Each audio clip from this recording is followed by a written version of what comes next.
Good afternoon, everybody. My full name is Nguyen Thi Mai Tram. I come from the Phan City in the Binh Thuận province.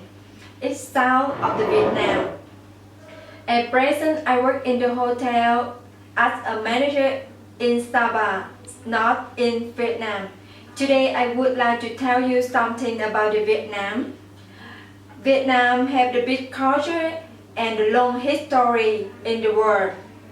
Vietnam had 54 ethnic minorities and the major is kin. The weather in the Vietnam differs from the south, middle and north.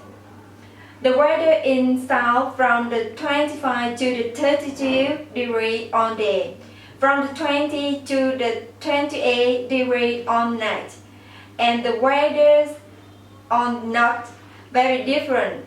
It changes time to time. The sometimes cold, sometimes hot, sometimes rainy, and sometimes not really. And the food in the Vietnam different too from the south, the middle, and the north too, with the different with the taste.